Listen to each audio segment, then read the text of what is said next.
Some faces you never forget, no matter how hard you try.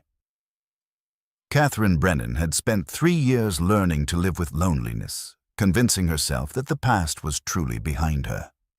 Then, one winter evening in a small frontier saloon, she looked up and saw him, the mountain man with eyes that held secrets she thought were buried forever. He stood in the doorway like a ghost stepping out of memory, and when their gazes met, the years between them simply vanished. She whispered 4 words that changed everything. "I've seen you before." What he did next would unlock a promise made long ago and reshape both their futures. Before we jump back in, tell us where you're tuning in from, and if this story touches you, make sure you're subscribed, because tomorrow I've saved something extra special for you. The winter of 1887 came early to Silver Ridge, Montana, wrapping the small frontier town in a blanket of white that seemed to muffle not just sound, but time itself. Catherine Brennan stood at the frosted window of her boarding house, watching snowflakes drift past the lamp-lit glass like memories she couldn't quite grasp. 3 years had passed since Thomas died, and still she found herself counting the seasons by their absence rather than their presence. The boarding house had been Thomas's dream, built with his own hands from timber he'd hauled down from the mountains. 2 stories of solid pine and careful joinery. It sat on the corner of Main Street and Cedar, close enough to the heart of town to catch travelers, but far enough from the saloons to maintain respectability. 8 rooms upstairs, a dining area and kitchen below, and Catherine's private quarters tucked behind the main staircase where she could hear the comings and goings of guests without being constantly among them. She ran the place alone now, though alone wasn't quite accurate. There were always boarders, miners passing through, merchants waiting for the spring thaw, the occasional family seeking temporary shelter. But none of them knew her, not really. They knew Mrs. Brennan, the quiet widow who kept clean rooms and served hot meals on time. They didn't know Catherine, the woman who still set 2 places at her private table some mornings before remembering. The silver locket rested against her chest, as it had every day since Thomas's funeral. Inside were 2 treasures, a photograph of Thomas taken the year they married, his face young and hopeful, and a lock of his dark hair that she'd cut herself before they closed the coffin. She touched it now through the fabric of her dress, a habit so ingrained she barely noticed doing it anymore. "Mrs. Brennan," a small voice broke through her reverie. Catherine turned from the window to find Mary Sullivan standing in the doorway, all knobby knees and serious brown eyes. The girl was 10 years old, orphaned 6 months ago when fever took both her parents within a week of each other.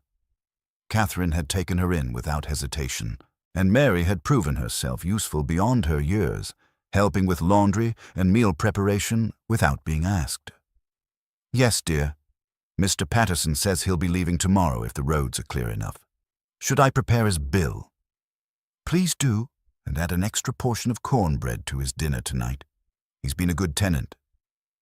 Mary nodded and disappeared back toward the kitchen, her footsteps light on the wooden floors. Catherine watched her go, feeling that familiar tightness in her chest.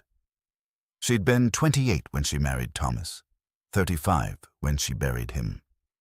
Now she was 38, and the thought of another winter, another year, another decade of this careful, contained existence made her feel tired in a way that sleep never remedied. A knock at the front door pulled her from darker thoughts. She smoothed her skirts and went to answer it, finding Adelaide Porter on the porch, bundled in so many layers she looked twice her already considerable size. "Catherine, dear, I won't keep you. Just wanted to drop off these preserves." Adelaide thrust a basket forward, the jars inside clinking softly. "Peaches from last summer. I put up too many as usual." "You're kind to think of me, Adelaide. Won't you come in for tea?" "Can't today. Ben Hadley's wife is feeling poorly, and I promised I'd sit with her this afternoon." Adelaide paused, her sharp eyes studying Catherine's face. "You look peaked yourself. Are you sleeping?" "Well enough." "That's not an answer." Adelaide's tone softened. "Catherine, It's been 3 years.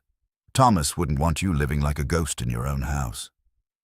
Catherine felt her spine stiffen. I'm managing perfectly well. Managing isn't living. Adelaide reached out and patted Catherine's hand. I know it's not my place, but someone needs to say it. You're young yet. There's still time for... Thank you for the preserves, Adelaide. The older woman sighed, but didn't press further. Stop by if you need anything. Anything at all. Catherine watched her neighbor make her way carefully down the snowy steps, then closed the door and leaned against it. Young yet. The words stung more than they should have. Young for what? To start over. To forget. To pretend that the life she'd built with Thomas could simply be replaced with something new. She carried the preserves to the kitchen where Mary was peeling potatoes for dinner. The routine of it was comforting, the smell of bread baking, the warmth of the stove, the simple tasks that filled the hours. This was her life now. It was enough. It had to be enough. Sheriff Ben Hadley stopped by late in the afternoon, stamping snow from his boots before entering. He was a solid man in his 50s, with grey threading through his dark beard and a way of moving that suggested he'd been in his share of fights and won most of them. Catherine. He nodded respectfully, removing his hat. Just making rounds. Everything quiet here. Quiet as always, Ben. Good. Good. He shifted his weight, clearly wanting to say something more. Listen, there's been talk of strangers in the area. Drifters, maybe worse. I'd feel better if you kept your doors locked after dark. I always do. And if you see anyone suspicious, I'll send Mary to fetch you immediately. Catherine offered him a small smile. I appreciate your concern, truly, but I've been taking care of myself for some time now. Ben's expression suggested he had opinions about that, but he kept them to himself. Offer stands. Any trouble at all, you send word. After he left, Catherine found herself at the window again, watching the early winter darkness settle over Silver Ridge. The street was nearly empty, just a few hardy souls hurrying between buildings, their breath clouding in the frigid air. The Copper Bell Saloon glowed warm across the way, its windows streaming light onto the snow. She rarely went to the saloon. It wasn't proper for a respectable widow, and besides, the noise and crowd made her uncomfortable. But they sold coffee, and occasionally she needed supplies that could only be gotten there. Tobacco for Mr. Patterson, playing cards for the miners, small luxuries that kept her boarders content. Tonight she realized she needed lamp oil. The supply in the storage room was lower than she'd thought, and with this cold, they'd be burning lamps well into the evening. She could wait until morning, but some restless impulse she didn't quite understand, made her reach for her heavy wool coat. Mary, I'm going across to the Copper Bell. I'll only be a moment. Should I come with you, Mrs. Brennan? No need. Keep an eye on the bread. I'll be back before it's ready to come out. The cold hit her like a physical force when she stepped outside. Her breath crystallized instantly, and the snow crunched under her boots with that particular sound it only made in the deepest winter. She pulled her coat tighter and made her way across the rutted street, carefully avoiding the icy patches. The Copper Bell was warm and loud, full of men seeking refuge from the cold and their own solitude. Catherine kept her eyes down as she made her way to the bar, where Jack Morrison, the owner, was pouring whiskey with practiced efficiency. Mrs. Brennan? He nodded, surprised but not unwelcoming. What brings you out on a night like this? I need lamp oil, Jack. 2 bottles if you have them. I do. Give me just a moment. While she waited, Catherine allowed herself to look around. She recognized most of the faces. Miners from the claims to the east, merchants from town, a few cowboys from the ranches that dotted the valley. They were playing cards, drinking, talking in the easy way men did when they had nowhere else to be. It was a world she'd never been part of, even when Thomas was alive. He'd spent his evenings at home with her, content with their quiet life together, or so she'd thought. Jack returned with the lamp oil, wrapped in brown paper. Catherine paid him and turned to leave, eager to return to the familiar safety of her boarding house. But as she reached the door, it opened, bringing with it a gust of wind and snow and something else, a presence that made the room fall momentarily quiet. The man who entered was tall, broad-shouldered, and carried himself with the kind of stillness that came from years of solitude. His coat was made from animal hide, well worn but well maintained, and his beard was full and touched with gray. He moved like someone accustomed to mountains and forests, his eyes taking in the room with the careful assessment of a man who'd learned to evaluate threats before they materialized. And when those eyes met Catherine's across the crowded saloon, something inside her chest cracked open like ice breaking in spring thaw. She knew this man. She didn't know how she knew him or from where, but the recognition was absolute, undeniable, as certain as her own name. Her hands tightened on the package of lamp oil, and she felt the silver locket burning against her skin like a brand. The man's eyes widened slightly. He recognized her too. Time seemed to slow. The noise of the saloon faded to a distant murmur. Catherine stood frozen in the doorway, unable to move forward or back, trapped in the gravity of that gaze. Memories swirled just out of reach, like trying to remember a dream upon waking. She knew this face, those eyes, that way of standing, patient and immovable as stone. Her lips moved before she consciously decided to speak, and the words came out as barely more than a whisper, yet they cut through the noise like a knife. "I've seen you before." The mountain man's expression shifted, something like recognition and regret crossing his weathered features. He removed his hat slowly, holding it in both hands, and his voice when he spoke was low and measured, carrying the kind of calm that came from long practice at choosing words carefully. "Yes, ma'am, I expect you have." The saloon had gone quiet. Men who'd been laughing moments before now watched with the keen interest of people who sensed drama unfolding. Catherine felt their eyes on her, felt the weight of their curiosity, but she couldn't look away from the stranger who wasn't quite a stranger. Her heart hammered against her ribs.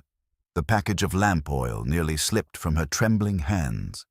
She wanted to demand answers immediately, wanted to turn and flee, wanted to do 100 contradictory things all at once. Instead, she stood rooted to the spot, her breath coming shallow and quick. The man took a step forward, then seemed to think better of it and stopped.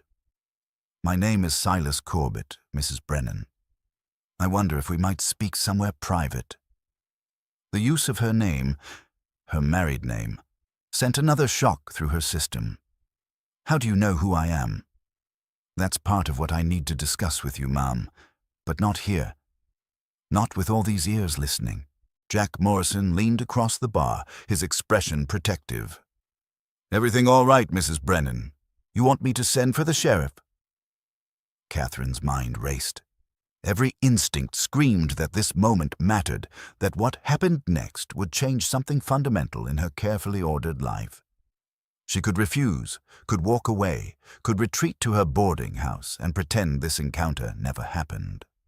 But the recognition that had flared between them was real, and she knew with absolute certainty that Silas Corbett had answers to questions she hadn't even known she should ask. "No, Jack, it's fine."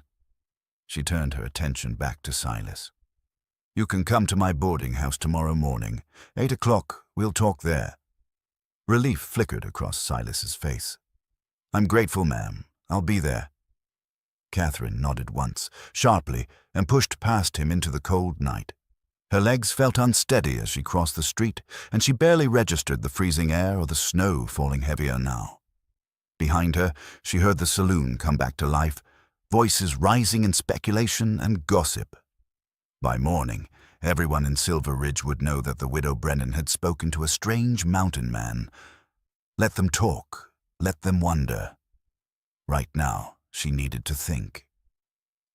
Mary looked up from her mending when Catherine entered the boarding house, concern immediate on her young face. "Mrs. Brennan, you're white as a sheet. Are you all right?" I'm fine, dear. Just the cold. Catherine set down the lamp oil with hands that still shook. Is everything locked up for the night? Yes, ma'am. Mr. Patterson's in his room, and the others haven't come back yet from the saloon. Good. You should get to bed. Tomorrow's Sunday. We'll sleep a bit later. But Catherine didn't sleep at all. She lay in her narrow bed, staring at the ceiling, watching shadows from the dying fire dance across the wooden beams. Silas Corbett.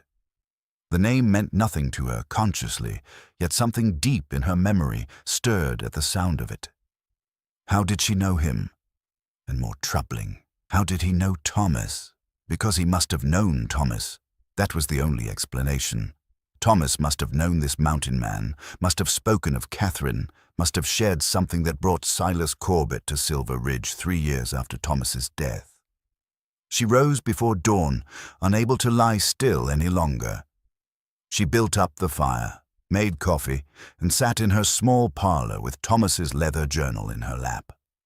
She'd read it 100 times, knew every entry by heart. Thomas had kept it faithfully for the 5 years of their marriage, recording the small details of their life together, the weather, the progress on the boarding house, amusing incidents with guests, his love for Catherine expressed in simple, honest words. But now, as she turned the pages in the gray pre-dawn light, she found herself looking for gaps, for things left unsaid. Thomas had come to Silver Ridge 8 years before his death, already a grown man with skills in carpentry and enough money saved to purchase lumber and supplies. She'd never questioned where he'd come from or what he'd done before. He'd told her he'd worked various jobs across Montana and Idaho, saved carefully, and finally decided to settle down. She'd accepted that story without hesitation because she'd loved him, because he'd been good to her, because their life together had been everything she'd hoped for.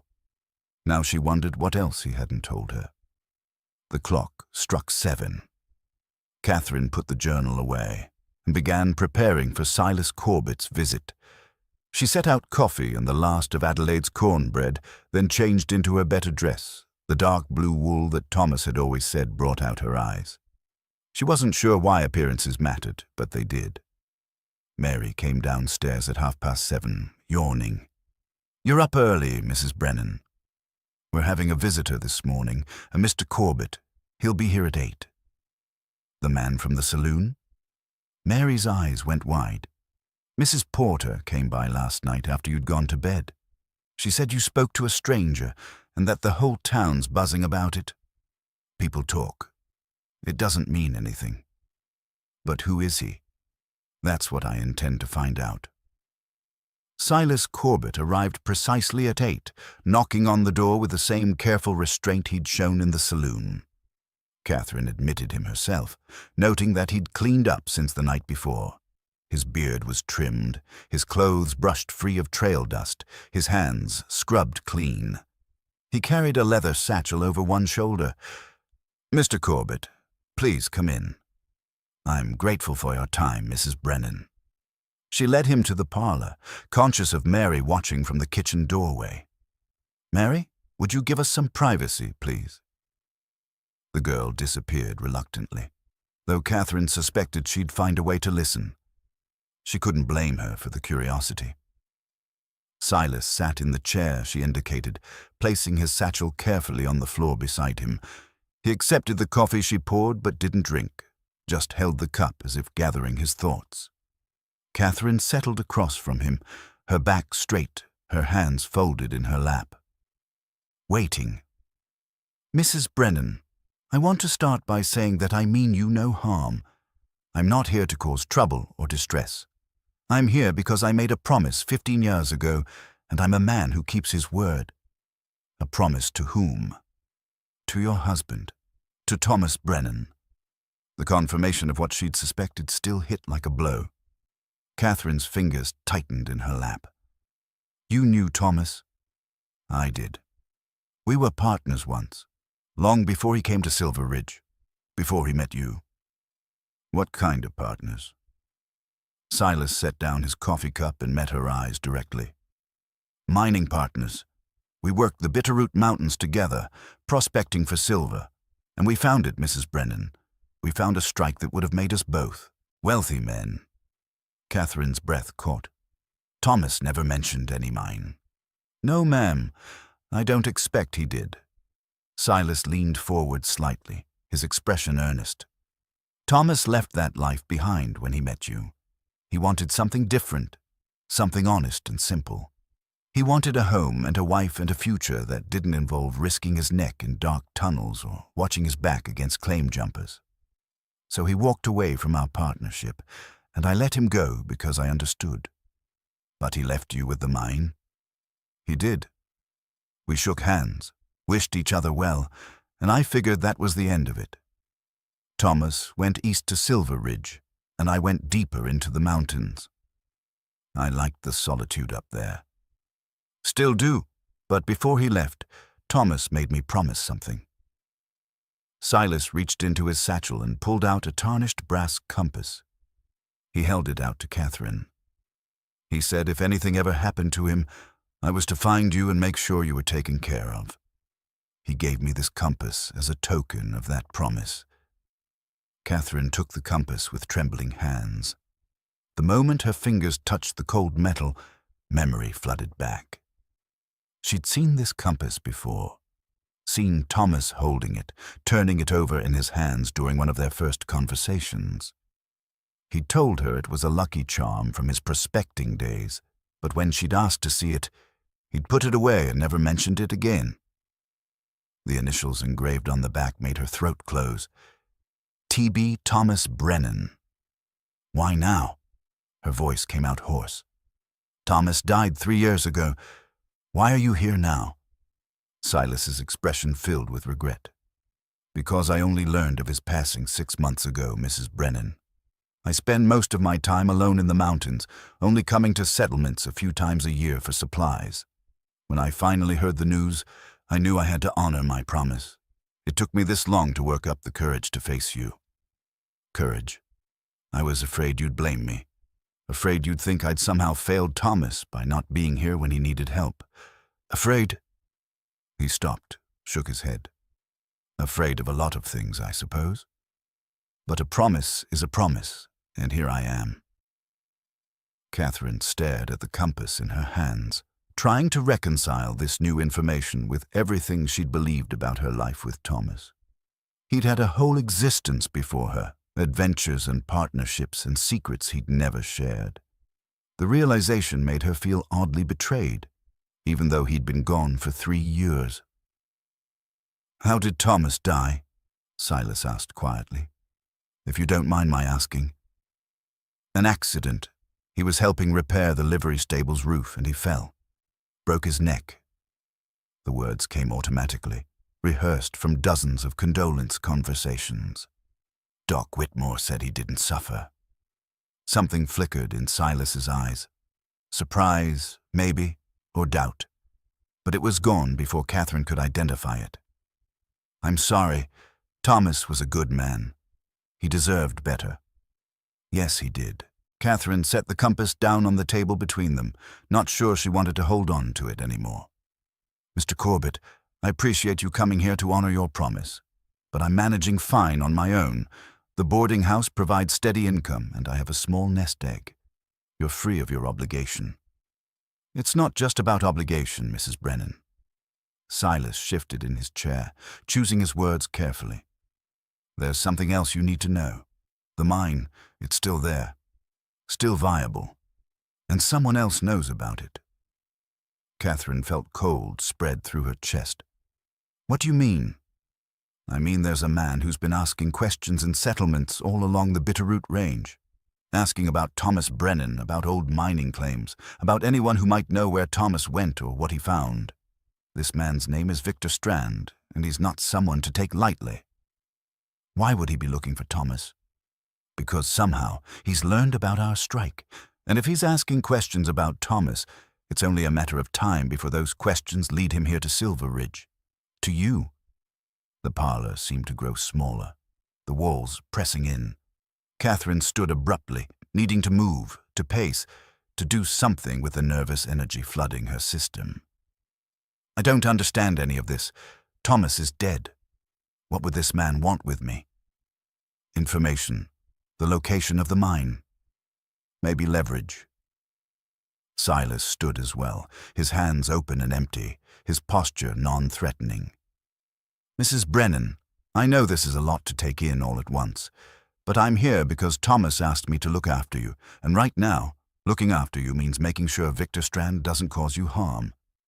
And how exactly do you plan to do that? By staying. By keeping watch. By being here if and when Strand arrives.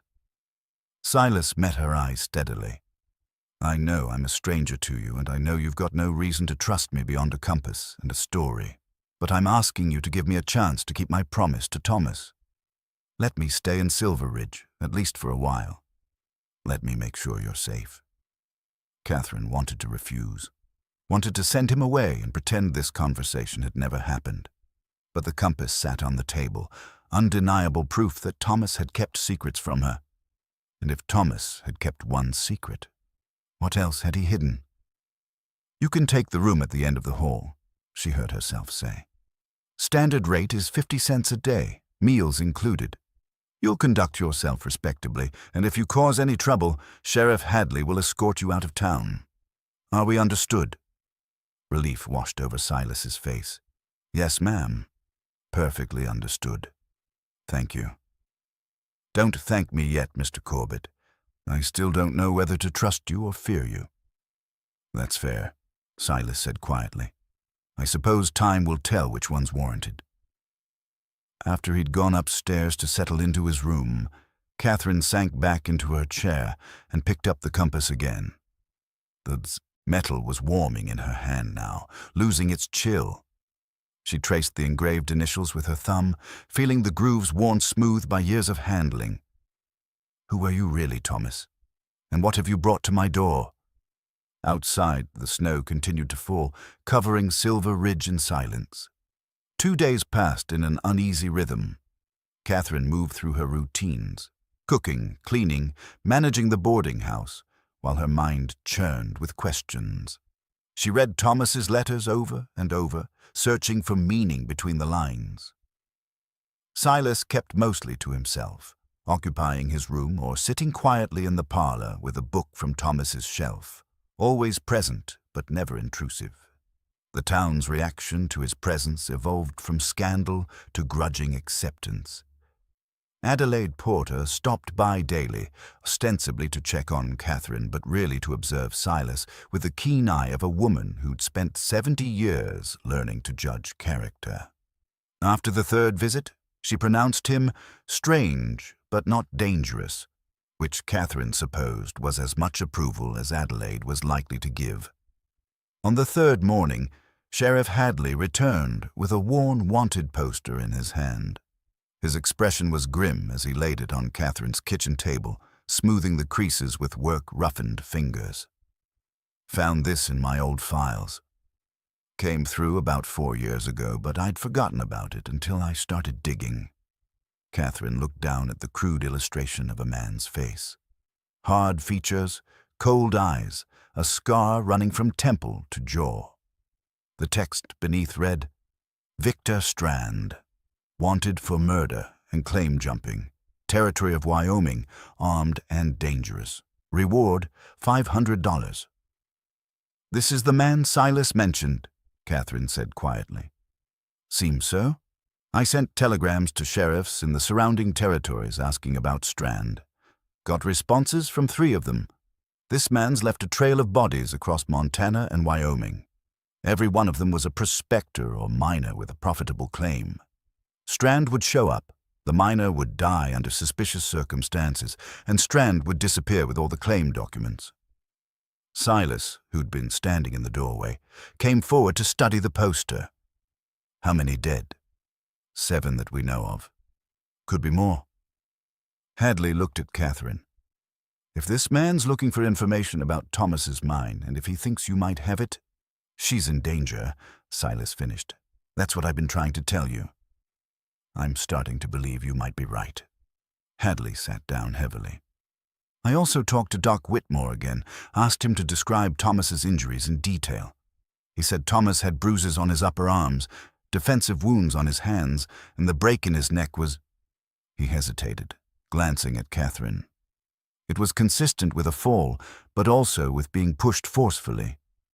The words hit Catherine like stones, each one adding weight to the terrible possibility. Why didn't he say this before? He did. Mention it to me at the time. But you were grieving, Catherine, and we had no reason to suspect murder. The stranger, Jack Porter, had witnesses placing him on the ground when Thomas fell. Sam and Billy both said Porter was holding the ladder steady. There was no obvious suspect, no clear motive. So we let it go. Unless Porter arranged it somehow, Silas said. Weakened aboard or startled Thomas at a critical moment. There are ways to make murder look like an accident. That's speculation without proof. Then let's find proof. Silas turned to Catherine. Did Thomas keep records? Account books, correspondence, anything that might mention the mine or anyone connected to it? I've gone through everything in his study. The letters to you were the only things he kept hidden. What about the boarding house records? Guest registries? Catherine's breath caught. The registry. We keep a book with every guest's name and the dates they stayed. If Jack Porter stayed here before Thomas died... She was already moving, heading to the small office off the kitchen where she kept the business ledgers. The guest registry was a thick book, its pages filled with names and dates going back to the boarding house's opening. She flipped backward through time, searching for the entries from 3 years ago. Hadley and Silas crowded around her as she found the relevant dates. Her finger traced down the page, stopping at an entry that made her heart lurch. Jack Porter stayed 2 nights, April 7th and 8th. The day Thomas died was April 9th. He was here, Catherine whispered. He stayed in this house. What room? Silas asked. Catherine checked the notation. Room 4, the one next to Thomas's study. The 3 of them exchanged glances, and without discussing it, they moved as one toward the stairs. Room 4 was currently unoccupied. Catherine unlocked the door with shaking hands, and they entered the small, neat space. It looked like every other room in the boarding house. Bed, washstand, small chest of drawers, a chair by the window. Catherine kept it clean and ready for guests. Nothing suggested it held any secrets. But Silas moved through the space with the careful attention of someone who'd spent years reading signs in wilderness. He checked behind the furniture, examined the floorboards, ran his hands along the walls. Hadley watched with professional interest while Catherine stood in the doorway, hardly daring to breathe. Here, Silas said finally, kneeling by the window. He'd found a loose board in the floor, one that lifted easily once you knew where to press. Beneath it was a hollow space, and in that space was a folded piece of paper. Silas pulled it out carefully and brought it to the window light. As he unfolded it, Catherine saw it was a map, hand-drawn, showing mountains and valleys and streams, with a large X marked in the center of a particular area. This is the Bitterroot Range, Silas said, his voice tight. And that X marks the location of our silver strike. How did Porter get this? Hadley asked. Thomas must have drawn it at some point, maybe planning to file the claim officially. Or maybe... Silas stopped, thinking. Maybe someone forced him to draw it. Maybe that's why Porter was here. Not to help with repairs, but to get information from Thomas. And when he had what he needed, he killed Thomas and left the map here for safekeeping. Catherine finished, her voice hollow. Meaning he planned to come back. Or send someone else to retrieve it. Hadley took the map, studying it closely. 3 years is a long time. If Victor Strand is involved, he might not know about this map. Porter could have died, or been arrested, or simply moved on without telling Strand about this hiding place. Which means the map is still here, and Strand is still looking. Silas met Catherine's eyes. And eventually, his search will bring him to Silver Ridge. A heavy silence fell over the room. Catherine looked at the map, at the X marking a place she'd never been. representing wealth and opportunity that had cost Thomas his life. She thought about the stranger who'd stayed under her roof, who'd eaten at her table, who'd smiled and been polite while planning her husband's murder. "How long do we have?" she asked quietly. "Hard to say," Hadley replied. "But Strand was spotted 50 miles from here 2 weeks ago. He's methodical from what I've learned. He questions people, follows leads, eliminates dead ends. Eventually he'll come here," Catherine finished. She walked to the window and looked out over Silver Ridge. It was a small town, peaceful and relatively safe. She'd built a life here, found a kind of contentment even in her grief. Now a shadow was moving toward them, a man who killed for profit and left nothing but sorrow in his wake.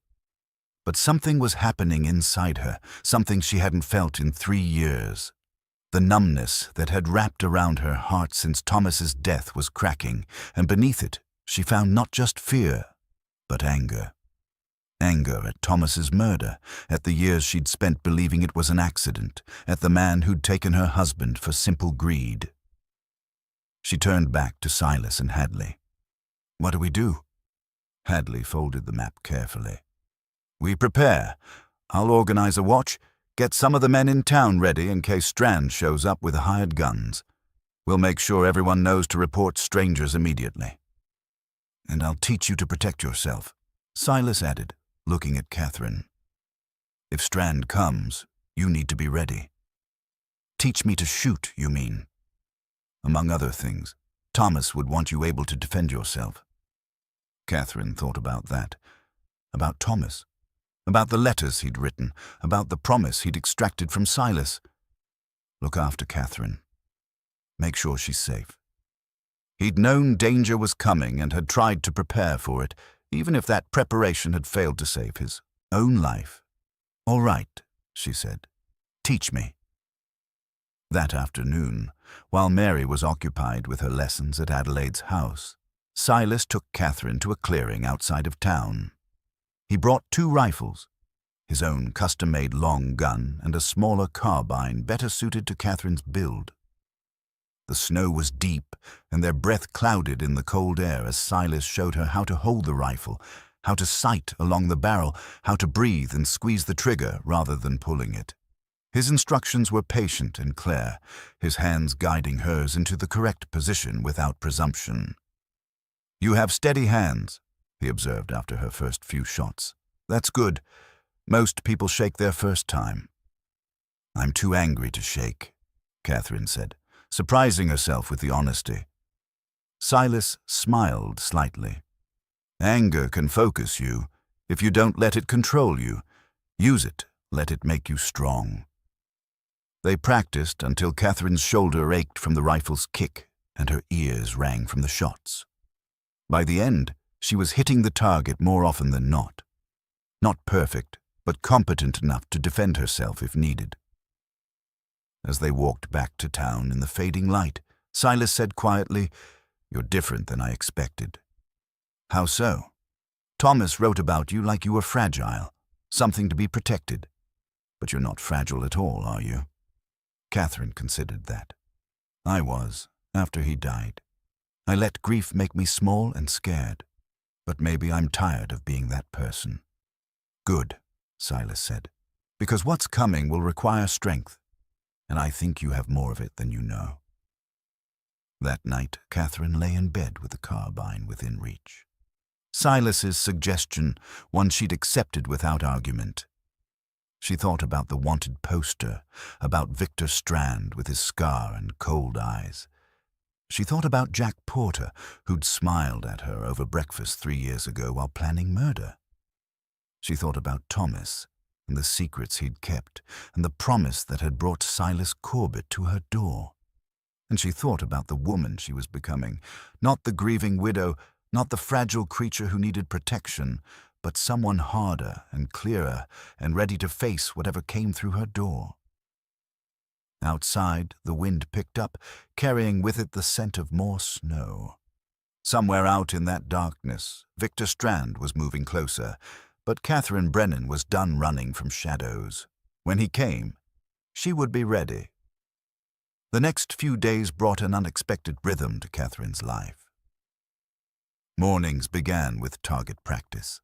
Silas rising early to accompany her to the clearing, where she practiced until her shots grouped tighter and her movements grew more confident. Afternoons were spent managing the boarding house, though she found herself more aware now, watching strangers with careful attention, noting comings and goings. Evenings were quieter. After Mary went to bed, Catherine and Silas would sit in the parlor, sometimes talking, sometimes simply sharing the silence. He told her about his years in the mountains, about the solitude he'd sought and the peace he'd found in wild places. She told him about Thomas, about their life together, about the dreams they'd built and the future they'd planned. It was during one of these evenings that Silas pulled out a piece of wood and a small knife and began to carve. Catherine watched his hands move with practiced precision, shaving away thin curls that fell like snow onto the hearth. "What are you making?" she asked. "A horse." "For Mary. Thought she might like it." Catherine felt something warm kindle in her chest. "That's kind of you." "She's a good girl. Reminds me of my sister at that age. All serious eyes and quiet strength." He glanced up. "You've done well with her, taking her in when you had no obligation to."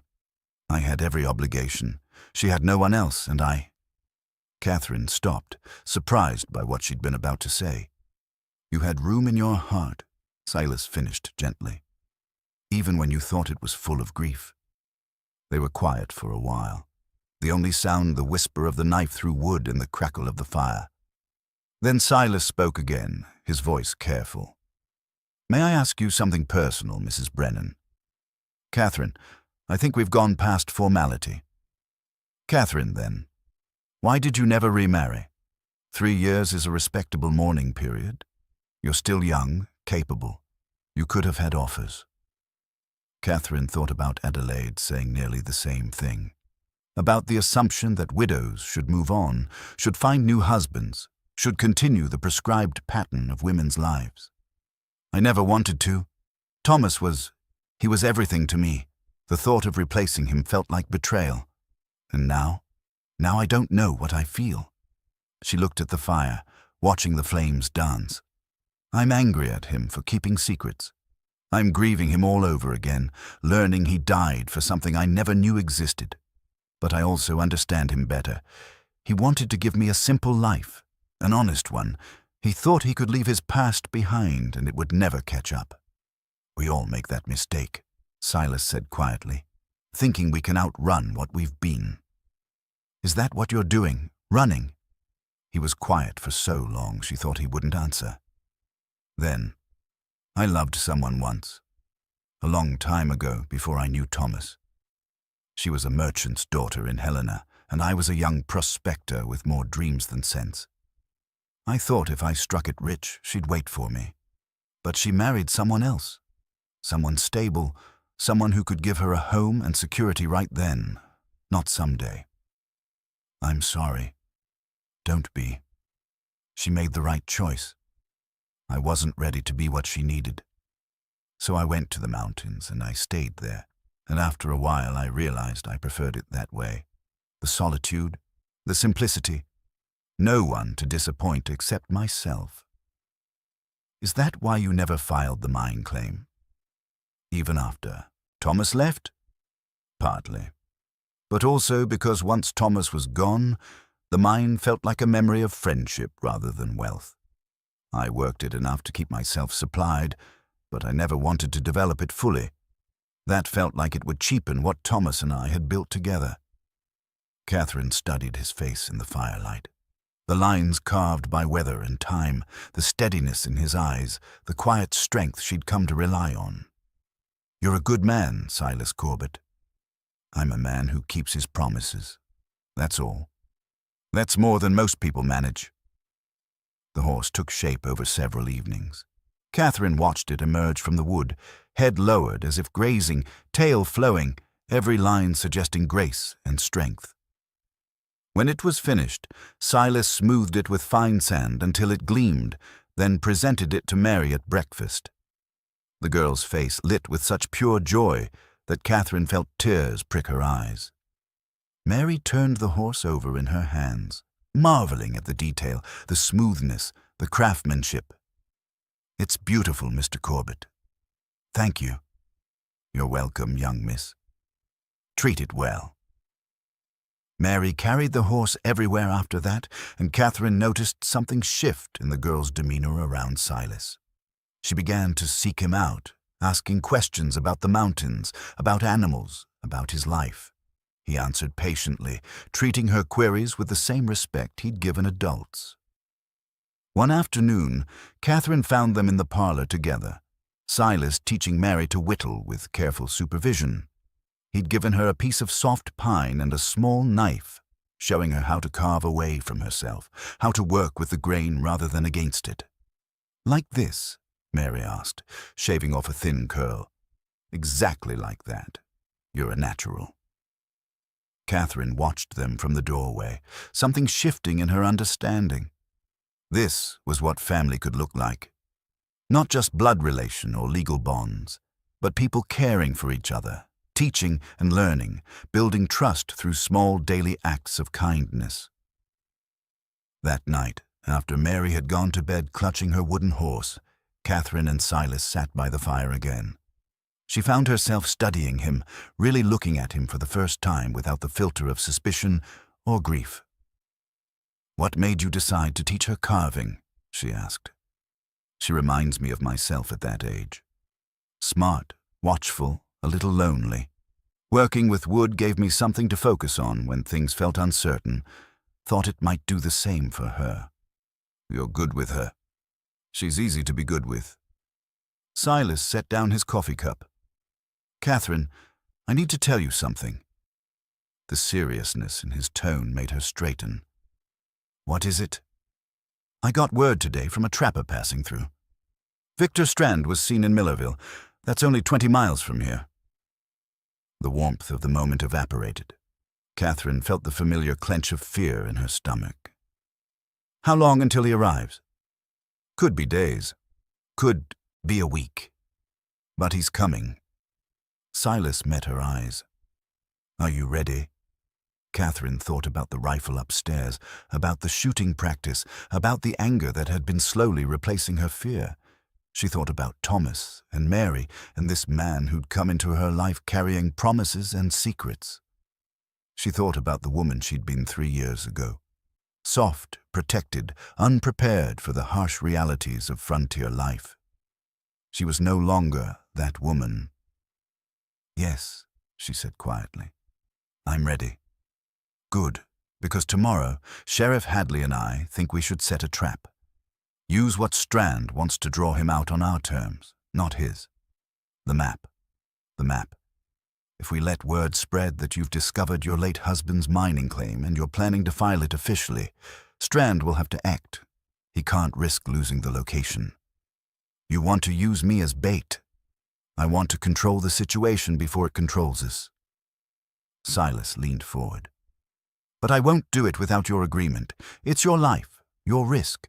If you'd rather we try another way." "No," Catherine interrupted. "You're right. Better to face him when we're prepared than to wait for him to come when we're not. We do this. Then we'd better start planning, because once we set this in motion, there's no going back."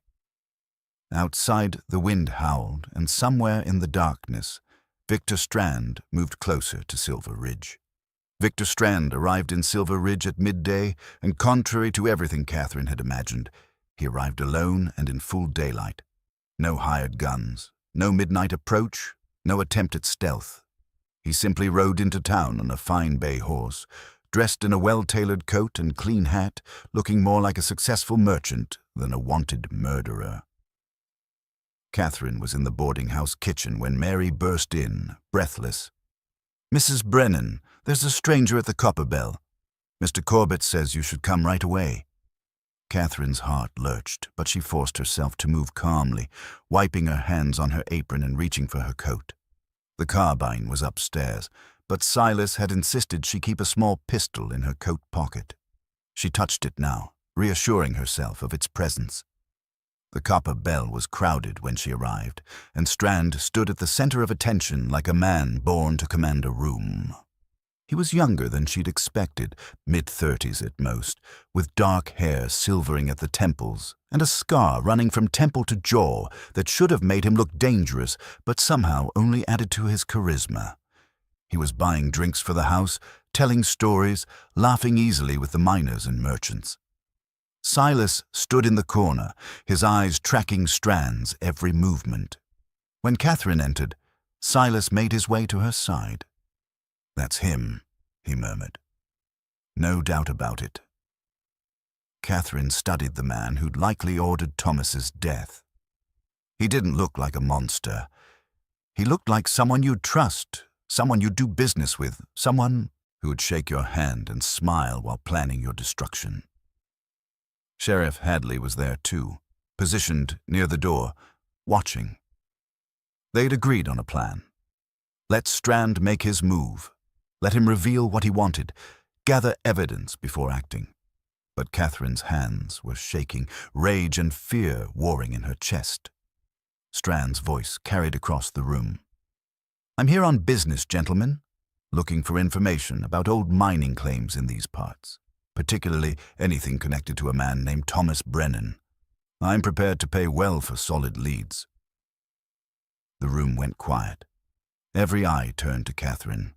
Strand followed their gazes, and when he saw her, his smile widened.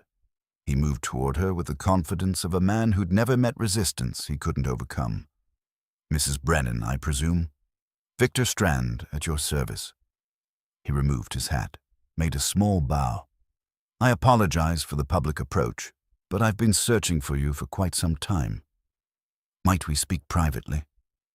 "Anything you have to say to her, you can say in front of witnesses," Silas said, stepping slightly in front of Catherine. Strand's eyes flickered to Silas, assessing. "And you are?" "Silas Corbett, Thomas Brennan's former partner." "Ah, the mountain man. I'd heard you were in town."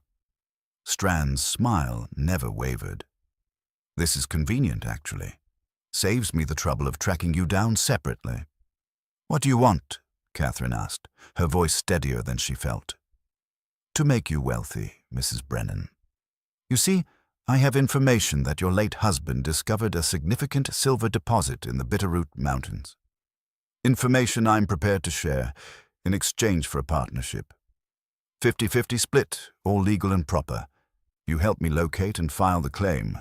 We both profit. Simple as that." "And if I refuse?" "Why would you refuse? You're running a boarding house, scraping by when you could be living in comfort. Your husband found that silver, Mrs. Brennan. Don't you think you deserve to benefit from his discovery?" Catherine felt Silas tense beside her, but she kept her eyes on Strand. "How do you know about the mine?" "I have my sources. Your husband wasn't as discreet as he thought." Strand reached into his coat, and both Silas and Hadley shifted, hands moving toward weapons, but Strand only pulled out a leather document case, opening it to reveal papers. "I have proof, if you doubt me. A letter from Thomas Brennan himself, and a map showing the location." He spread the documents on the nearest table, and Catherine moved closer despite herself. The letter was in Thomas's handwriting. She recognized it immediately. The map looked identical to the one they'd found hidden in room 4. Her breath caught. How did Strand have these? She picked up the letter with trembling hands and began to read. It was dated 5 years ago, 2 years before Thomas's death, and it was addressed to someone named Marcus Webb. "Marcus, I'm writing to propose a business arrangement. I've discovered a silver deposit of significant value in the Bitterroot Range. However, I lack the capital to develop it properly. If you can provide financial backing, I'm prepared to offer you 30% of the profits. I've enclosed a map showing the location. Let me know if you're interested in discussing terms. Thomas Brennan." Catherine's vision blurred. "I don't understand." "Your husband was looking for investors," Strand explained. "Marcus Webb was a business associate of mine. Unfortunately, Marcus died in a mining accident before he could pursue Thomas's offer. His papers came to me, and I decided to follow up on the opportunity." "That's a lie," Silas said flatly. "Thomas never would have done this. He walked away from that mine specifically because he didn't want to develop it." "People change their minds, Mr. Corbett, especially when they have families to support, boarding houses to maintain, futures to secure." Strand's eyes moved to Catherine. "Perhaps your husband didn't tell you because he didn't want to get your hopes up. Perhaps he was waiting until the deal was solid before sharing the news. But the documents don't lie. He was planning to develop that mine." Catherine felt the ground shifting beneath her feet. Could Thomas have done this? Could he have kept yet another secret, made plans she knew nothing about? The letter was in his handwriting, the map in his drawing style. She wanted to believe it was a forgery, but doubt was creeping in. "There's more," Strand continued, his voice gentle now, sympathetic. "I've been investigating your husband's death, Mrs. Brennan. I believe it may not have been an accident." The room went absolutely silent. "What are you suggesting?" Hadley asked, his voice hard. "I'm suggesting that someone else knew about the mine, someone who wanted Thomas out of the way so they could claim it for themselves. Someone who was conveniently nearby when Thomas died." Strand's eyes fixed on Silas. "Someone like his former partner, perhaps." Catherine's head snapped toward Silas, whose face had gone pale. "That's insane. I was in the mountains when Thomas died. I didn't even know he'd passed until months later." "So you say. But can you prove it? Can anyone verify your whereabouts during April of 3 years ago?" "You're trying to frame me," Silas said, his voice tight with controlled fury. "I'm trying to uncover the truth. Mrs. Brennan deserves to know what really happened to her husband." Strand pulled out another document. A sworn statement from someone named John Mitchell, claiming he'd seen a man matching Silas's description in Silver Ridge the week of Thomas's death. "That's a lie!" Silas lunged forward, but Hadley caught his arm. "Easy, Corbett. Let him talk." Catherine's mind was reeling. She looked at Silas. This man she'd come to trust, who'd taught her to shoot, who'd carved horses for Mary, who'd sat with her by the fire sharing his past. Could it all have been manipulation? Could he have killed Thomas for the mine and come here pretending to honor a promise while actually ensuring she didn't suspect him? No, she knew him. She knew the honesty in his eyes, the integrity in his actions. But the doubt was there now, poisonous and spreading. "Mrs. Brennan," Strand said softly, "I understand this is difficult. But consider the facts. Corbett appears after 3 years, claiming Thomas asked him to protect you. Convenient. He stays in your home, gains your trust, learns everything you know about Thomas's affairs, and now, just as I arrive to offer you legitimate partnership, he tries to turn you against me. Ask yourself, who benefits from keeping you isolated and afraid?" "Stop," Catherine whispered. Then louder, "Stop." Everyone turned to look at her. She felt torn in pieces, her trust in Silas warring with the evidence before her, her anger at Thomas for his secrets mixing with her grief at losing him again.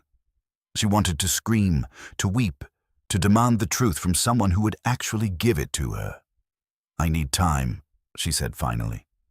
"Time to think, to verify these documents, to understand what's real and what's not." "Of course," Strand said smoothly. "Take all the time you need. I'm staying at the hotel when you're ready to discuss the partnership and to get answers about what really happened to your husband. You know where to find me."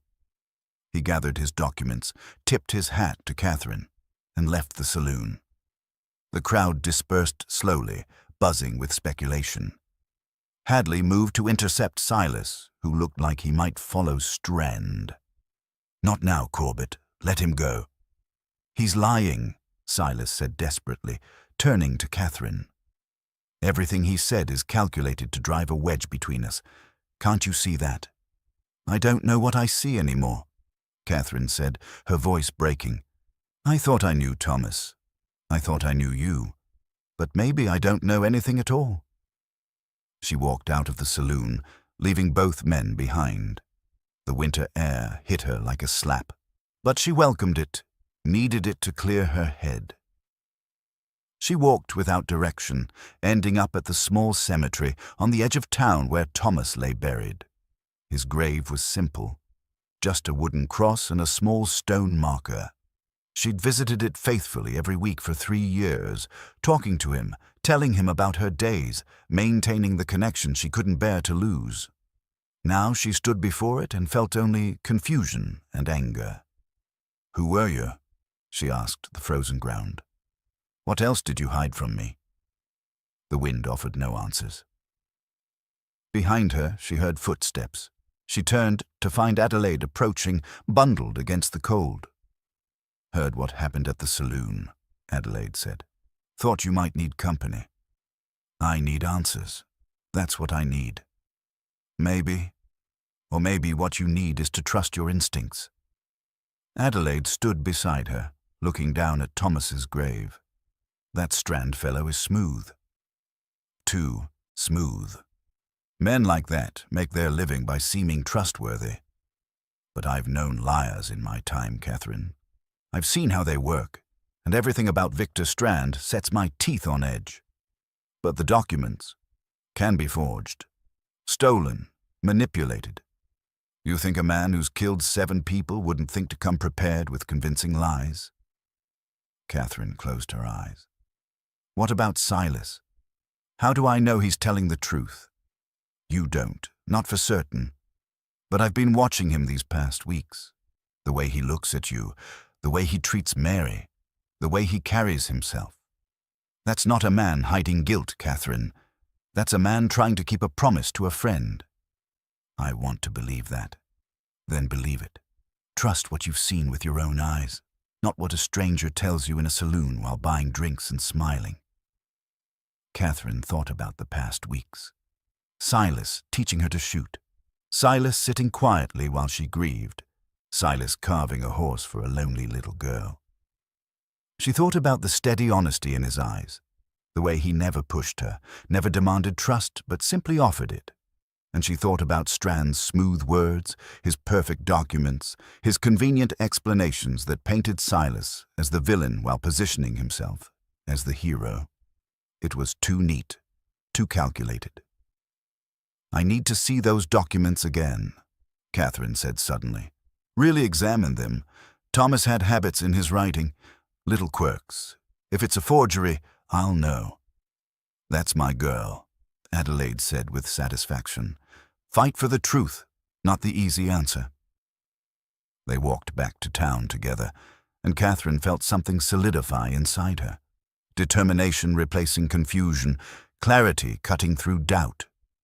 Victor Strand had made a mistake. He'd assumed she was weak, confused, ready to be manipulated.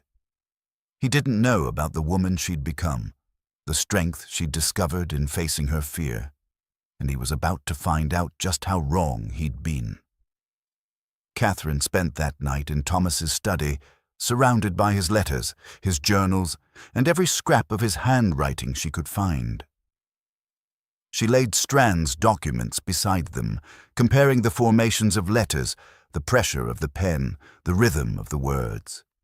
Silas sat across from her, silent and watchful, while Hadley paced the small room.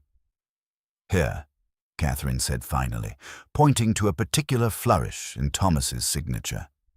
Thomas always made his capital B, with a slight backward hook at the top. It was distinctive.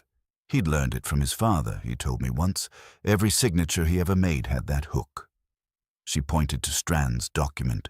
"This doesn't, it's close, but it's not right. And here, see how Thomas always crossed his T's with a slight upward sweep. This one is straight across. Someone copied his handwriting, but they didn't know the small details." Hadley leaned in, squinting at the papers. "Could be you're right. Could be you want to see a forgery so badly that you're inventing one." "It's not invented," Silas said quietly. "I've seen enough of Thomas's writing to know Catherine's right. That letter is a fake, and a good one, but still a fake." "But how did Strand get access to Thomas's handwriting to copy it?" Catherine asked. Unless Jack Porter took samples when he stayed here. Silas finished. Papers from Thomas's study, perhaps. Or the guest registry. Anything with Thomas's signature or writing on it. Catherine felt sick. The thought of that man rifling through Thomas's belongings, stealing pieces of him to use in murder and fraud, made her want to scream. But she pushed the emotion down, focused on what needed to be done. "We need more than a handwriting analysis to prove Strand is lying," Hadley said. "We need solid evidence, or he'll just claim we're the ones fabricating things." "Then we get him to confess," Catherine said. "We make him think he's won, that I'm ready to partner with him. We draw him out, get him talking, and we record what he says."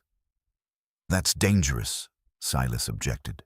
"If he realizes what you're doing, then you'll be there. You and Ben and however many deputies we need. But we have to do something. We can't just wait for him to make his move." Hadley rubbed his jaw. "There's a man in town, a clerk at the land office, who has one of those Edison recording machines. Uses it for taking depositions sometimes. If we could set up a meeting with Strand in a place where we could hide the machine—" "Here," Catherine interrupted. "Let him come here, to the boarding house. Tell him I've decided to accept his partnership offer, but I want to discuss terms privately. He'll see it as a victory, proof that he's successfully driven a wedge between Silas and me." "I don't like it," Silas said flatly. "You don't have to like it. You just have to help me do it safely." Catherine met his eyes.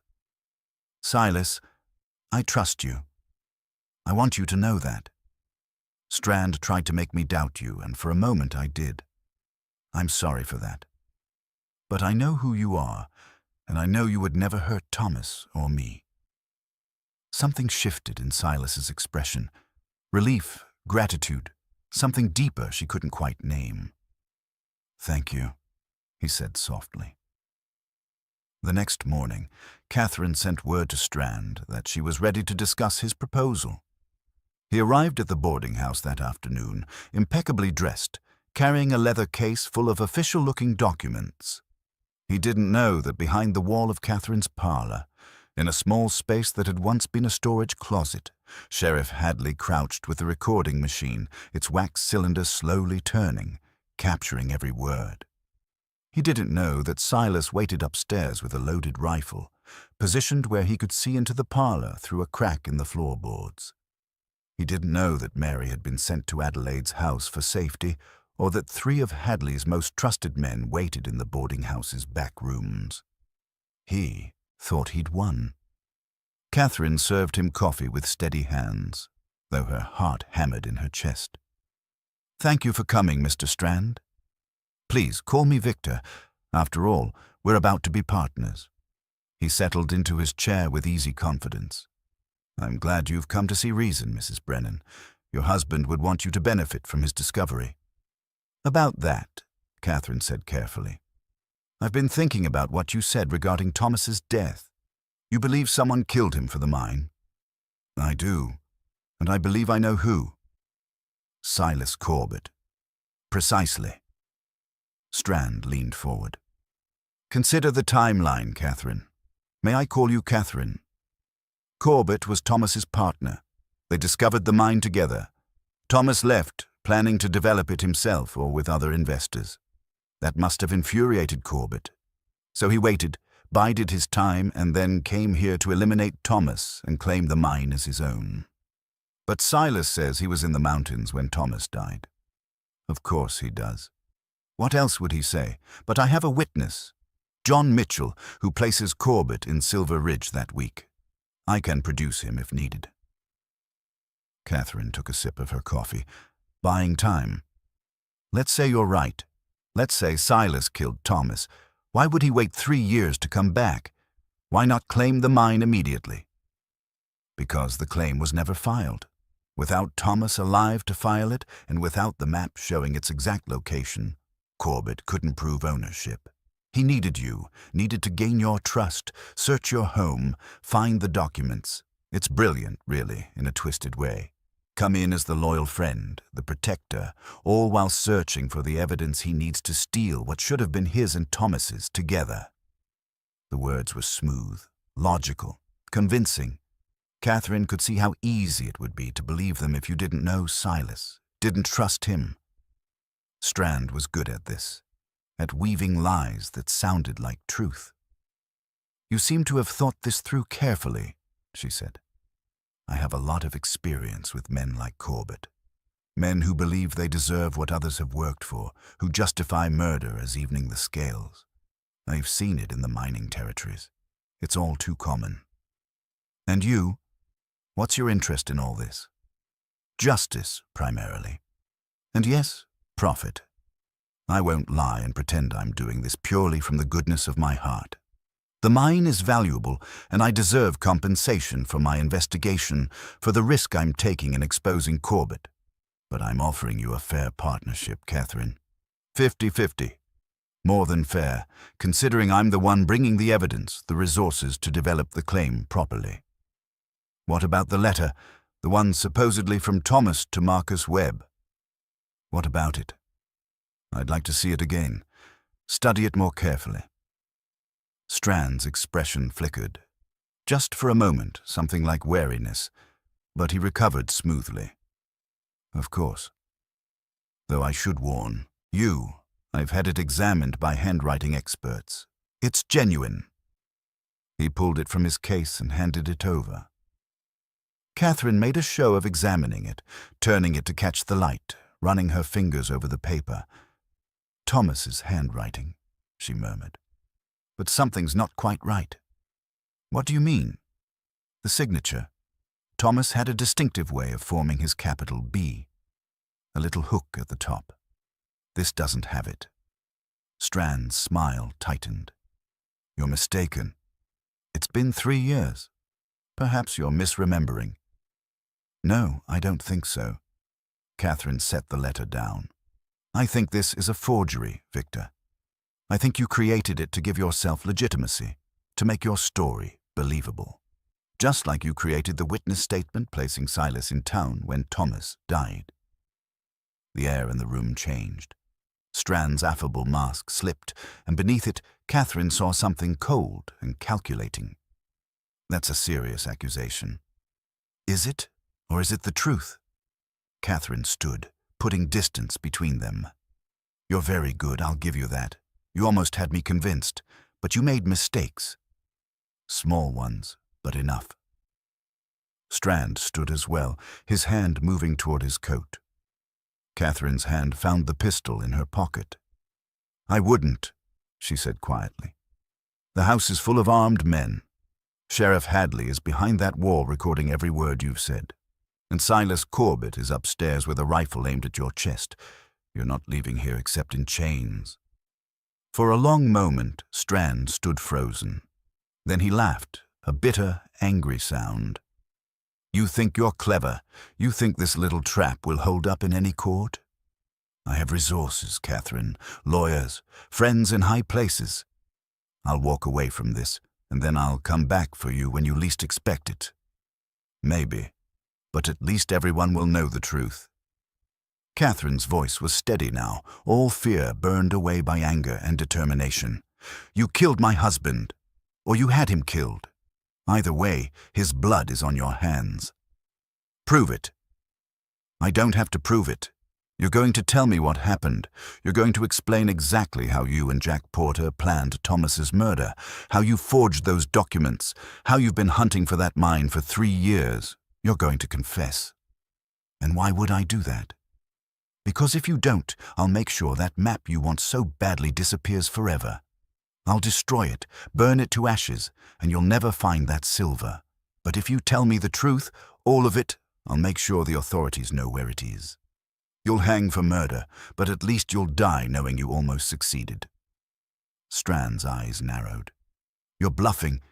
You wouldn't destroy that map. It's worth a fortune." "Try me," Catherine said. "I've spent 3 years grieving a man whose murder I thought was an accident. I've lived with that lie, built my life around it. Do you really think I care about money more than the truth?" The silence stretched, between them, taut as a drawn bowstring. Then Strand's shoulders sagged slightly, not in defeat, but in a kind of resigned calculation, as if he were weighing his options and finding them all poor. "You want the truth?" he said finally. "Fine, I'll give you the truth. But not because you've trapped me. Because I want you to understand that your husband wasn't the saint you think he was." Behind the wall, the wax cylinder kept turning, recording everything. Thomas Brennan contacted Marcus Webb 5 years ago, just as the letter says. But Webb was my partner, not just an associate. We worked claim jumping together. He'd find prospects, I'd eliminate the competition. It was profitable until Thomas's letter gave us our biggest opportunity yet. Catherine felt sick but kept her face impassive. Webb went to Silver Ridge to investigate, to verify the claim, but Thomas got suspicious, refused to give him the exact location. So Webb sent for me.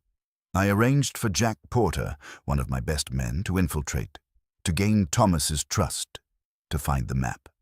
Porter stayed at your boarding house, searched Thomas's study, found papers with his handwriting to forge documents. But he couldn't find the map. So you had him kill Thomas? Not immediately. First we tried persuasion. Porter arranged that roofing job, got Thomas alone on that roof. He offered money, partnership, anything. Thomas refused, said he'd decided not to develop the mine at all, that he was content with his simple life. He actually laughed at us, laughed at the fortune we were offering him. Strand's voice had gone hard, angry at the memory. So yes, Porter pushed him, made it look like an accident. We thought the map would be in his belongings, easy to find once he was gone. But it wasn't. We searched everywhere. The boarding house, his study, everywhere. Finally realized Porter must have hidden it during his stay and forgotten where. By then he'd moved on, died in a knife fight in Oregon before I could question him properly. 3 years you've been searching. 3 years. Following every lead, questioning everyone who knew Thomas, trying to piece together where that damned map might be. Until I finally realized, you must have it, or Corbett does. So I came here with my documents and my story, ready to charm or threaten or whatever it took to get what I wanted. And now, Strand smiled without humor. Now I'm finished. But so are you, Catherine. You think recording my confession means anything? I'll claim it was coerced, that you threatened me, that I said what you wanted to hear under duress. No court will convict me on that alone. Maybe not, Catherine agreed, but they'll investigate. They'll find other victims, other evidence. You're not as clever as you think you are, Victor. You leave trails. The door burst open, Hadley and his deputies, guns drawn. Behind them came Silas, his rifle trained steady on Strand. The killer looked around at the armed men. At Catherine standing tall and unafraid, and something like respect crossed his face. You're tougher than you look, Mrs. Brennan. I had good teachers, Catherine said quietly. They took Strand away in chains. Catherine stood in her parlor, watching through the window as they led him to the jail, and felt something loosen in her chest. Grief held so long it had become part of her structure, now finally beginning to release. Silas stood beside her, silent. After a while, he said, "You were brave in there, braver than I expected." I was terrified. Bravery isn't the absence of fear, it's acting despite it. He paused. Thomas would be proud of you. Thomas should have told me the truth from the beginning. All of it. Catherine turned from the window. But I understand why he didn't. He wanted to protect me from exactly this, from the ugliness and violence that comes with greed. He thought he could leave it all behind and it would never touch us. We all want to believe we can outrun our past. But we can't. It catches up eventually. Catherine looked at Silas. What happens now, with the mine? That's up to you. You're Thomas's widow. Legally, any claim he had passes to you. I don't want it. I don't want anything that cost Thomas his life. She made her decision quickly, definitively. File the claim, Silas. Put it in both our names, yours and mine. Sell it to a legitimate mining company. Whatever money comes from it, we split 3 ways, you, me, and we establish a fund in Thomas's name. For widows and orphans, for people in this town who need help. Let something good come from all this sorrow. Silas studied her face for a long moment. You're sure? I'm sure. Thomas died because of greed. His own ambitions, Strand's avarice, the simple human hunger for wealth.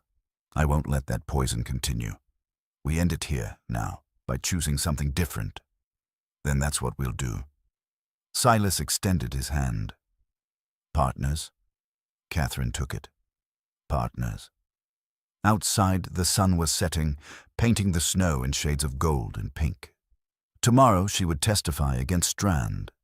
Tomorrow she would begin the legal process of claiming the mine and transforming its curse into blessing. Tomorrow she would start building the future Thomas had wanted for her, not the one he'd planned, but something better, something earned through courage and choice. But tonight she simply stood in the warmth of her home, holding the hand of a man who'd kept his promise and let herself finally, truly, begin to heal. The attack came at dawn, when the guards were changing shifts and attention was briefly divided. Catherine woke to the sound of breaking glass downstairs, followed by shouts and gunfire. She rolled out of bed, grabbed the carbine, and ran to Mary's room. Under the bed now. She pushed the frightened girl into the hiding space, then positioned herself by the door. More gunfire, footsteps pounding up the stairs. Catherine's heart hammered, but her hands were steady as she raised the rifle to her shoulder, exactly as Silas had taught her. Breathe, aim, squeeze, don't pull. A man burst through the doorway, someone she didn't recognize, gun drawn. She fired without hesitation. The shot hit him in the shoulder, spinning him around. He dropped his weapon and fell, clutching the wound. Stay down, Catherine commanded, training the rifle on him. Her voice sounded strange to her own ears, hard and cold and utterly unlike the soft-spoken widow she'd been months ago. More chaos below. She heard Silas shouting, heard Hadley's voice, heard the deputies engaging the intruders. Then silence, sudden and absolute. Catherine? Silas's voice from downstairs. Are you all right? I'm fine. One man up here, wounded. Footsteps on the stairs, then Silas appeared in the doorway, blood on his shirt where his bandage had torn open, his rifle in hand. Relief flooded his face when he saw her standing there, unharmed. You shot him. I did. Catherine's hands were starting to shake now, adrenaline fading. Mary's under the bed. Silas moved past her to secure the wounded intruder while Catherine knelt by the bed. It's safe now, sweetheart. You can come out? Mary emerged, pale and silent. Catherine pulled her close, and they stayed that way until the shaking stopped. Downstairs, the scene was controlled chaos. 3 intruders lay dead or wounded, Strand's men, all of them, according to papers Hadley found. They'd been staying at a rooming house on the edge of town, planning their attack for days. One got away, Hadley reported grimly. Fled when he saw the others go down. We'll find him, but he's armed and dangerous. The wounded man Catherine had shot was named Carl Brenner, and after Doc Whitmore patched him up, he decided cooperation was preferable to hanging. He told them everything, how Strand had arranged for them to eliminate anyone who posed a threat to his interests, how there were 5 of them total, how they'd been promised a share of the mine's profits if they succeeded. The 5th man, Hadley pressed. Where would he go? Don't know. We scattered if things went wrong. Planned to regroup at the old mill outside town. Hadley dispatched deputies immediately, but Catherine felt cold certainty settle in her stomach. The old mill was where Thomas had died. It seemed fitting, in a terrible way, that this would end where it began. I'm going with you, she told Hadley.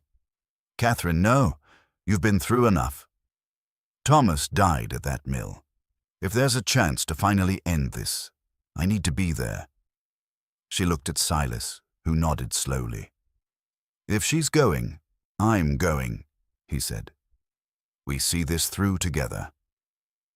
They rode out in the grey dawn light, a group of 8, Catherine, Silas, Hadley, and 5 deputies. The mill sat on the edge of Silver Ridge's territory, abandoned since a fire had gutted it 5 years ago. Catherine had never been there before. Had never wanted to see the place where Thomas had his accident. Now, approaching it through the snow, she felt ghosts pressing close. The mill was a skeleton of burned timber and crumbling stone. Hadley deployed his men around the perimeter while Catherine, Silas, and the sheriff approached from the front. Fresh tracks in the snow confirmed someone had come here recently. "Come out," Hadley called. "You're surrounded. There's no escape." Silence. Then a voice from inside. "I want a safe passage. Promise me I walk out of here free and I'll tell you everything Strand planned." "No deals," Hadley replied. "Come out with your hands up or we come in shooting." A shot rang out, splintering wood near Hadley's head. The deputies returned fire, and suddenly the air was full of gunshots and shouting. Catherine pressed against the mill's stone foundation, Silas beside her, both of them trapped between the building and the deputy's position. "We need to move," Silas said urgently. "Get to better cover." But as they started to move, the 5th man appeared above them on what remained of the mill's 2nd floor. His gun was trained directly at Catherine. Time seemed to slow. Catherine saw the man's finger tighten on the trigger, saw Silas moving to shield her, saw the inevitability of what was about to happen. Then 2 shots rang out simultaneously, one from the man above, one from somewhere to their left. The man fell, toppling from the ruined floor to land in the snow with a sickening thud. Catherine looked down at herself, searching for wounds, finding none. Silas was bleeding from a fresh graze across his arm, but otherwise intact. "Who?" she began. Adelaide Porter emerged from behind a stand of trees, a hunting rifle in her hands and a fierce expression on her weathered face. "Nobody threatens my neighbors," she said flatly. "Not while I'm breathing." Hadley stared at her. "Adelaide, what in God's name are you doing here?" "Following you. Figured you might need extra guns, and I've been shooting since before you were born, Ben Hadley." She walked over to inspect her handiwork. "He's dead." "Good." The last of Strand's men was indeed dead, and with him died the immediate threat. Hadley's deputies secured the mill, searching for any evidence, while Catherine stood in the snow, staring at the building where Thomas had been murdered 3 years ago. "I thought coming here would hurt," she said softly. "But it doesn't. It just feels over." Silas touched her shoulder gently. "Because it is over, Thomas can rest now, and so can you." They rode back to Silver Ridge in the pale morning light. Mary ran out to meet them. Adelaide swept her up with surprising strength, and the entire town seemed to breathe a collective sigh of relief.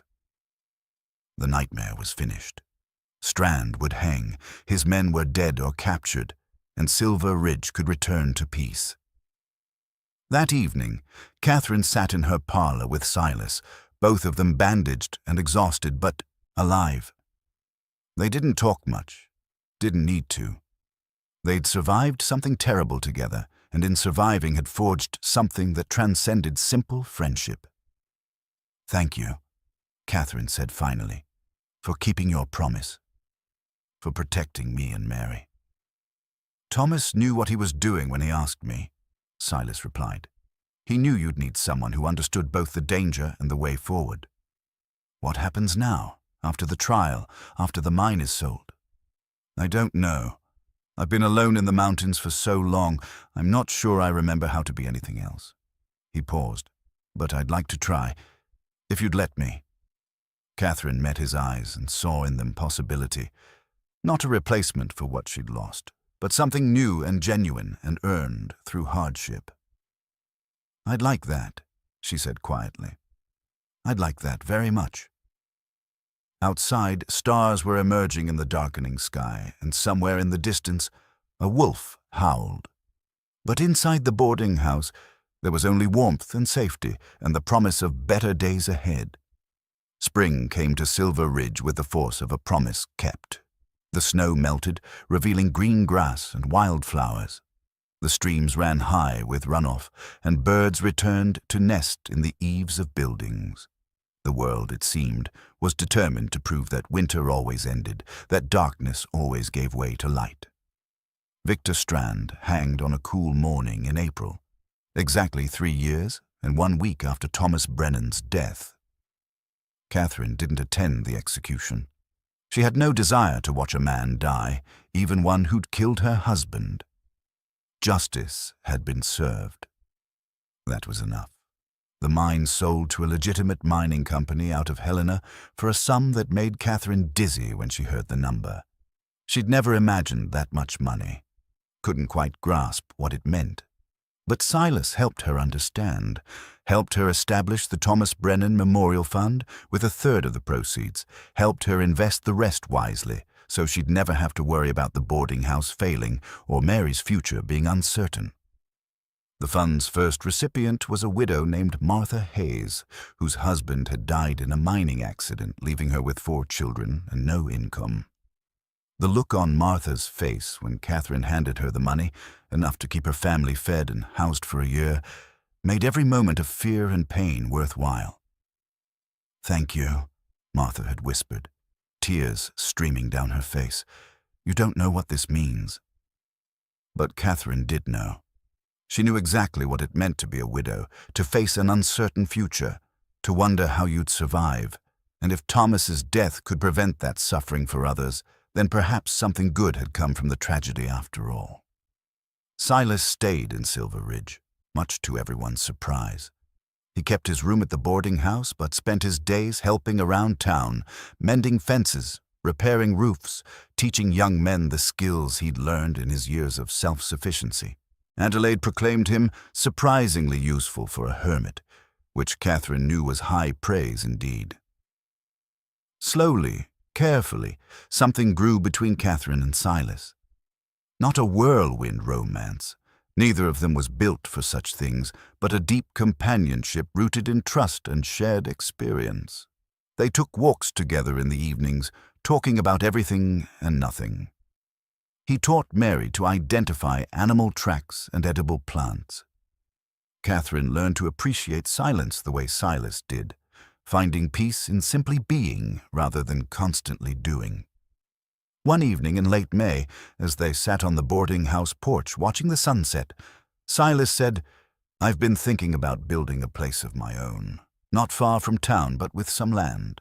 Room for a garden, maybe a few animals. A real home." Catherine's heart beat a little faster. "That sounds nice. I was wondering—" He stopped, started again. "I was wondering if you might consider helping me design it. You know about houses, about what makes a place feel like home, and I'd value your input." She understood what he was really asking. Not marriage. Not yet, maybe not ever in the formal sense, but partnership. A future built together, step by careful step. "I'd be honored," she said softly. They built the house over the summer, working side by side in the warm Montana sunshine. Mary helped too, learning to hammer nails and measure boards. Adelaide supervised from a chair in the shade, offering advice and criticism in equal measure. Sheriff Hadley stopped by regularly, ostensibly to check on progress, but really just to be part of something good, something that spoke of life continuing despite loss. The house was simple but solid. 2 bedrooms, a main room with a large fireplace, a kitchen with windows facing east to catch the morning light. Silas carved details into the door frames and window sills, small flourishes that made the structure feel alive. Catherine sewed curtains and cushions, filling the space with color and warmth. When it was finished, they stood in the main room together, surveying their work. "It's beautiful," Catherine said. "It's home," Silas replied. Then, turning to her, "Catherine, I know we've talked around this for months, but I need to say it plainly. I love you, not as a replacement for Thomas, not as an obligation or a promise kept. I love you for who you are, strong and kind and brave beyond measure. And if you'd consider sharing this home with me, sharing a future together, I'd count myself the most fortunate man alive." Catherine looked at this man who'd come into her life carrying a compass and a promise. She thought about Thomas, about the love they'd shared and the life they'd built. She thought about grief and healing, about fear and courage, about the woman she'd been and the woman she'd become. "I love you too," she said, the words feeling right and true. "And yes, I'll share this home with you, but not right away. Let me finish out the summer at the boarding house. Let Mary get used to the idea. Let us do this properly, with time and intention." "However you want to do it," Silas said, pulling her close. "I'm not going anywhere." They married in September, a simple ceremony with the whole town in attendance. Mary stood beside Catherine, holding a bouquet of late-season wildflowers. Adelaide wept openly. Sheriff Hadley gave Catherine away with gruff tenderness. And when the preacher pronounced them husband and wife, Catherine felt not the betrayal she'd feared, but rather a sense of rightness, as if this had always been where her journey was leading. That evening, as she sat in her new home watching the sun set over the mountains, Catherine pulled out her journal, a new one, unburdened by the past, and began to write.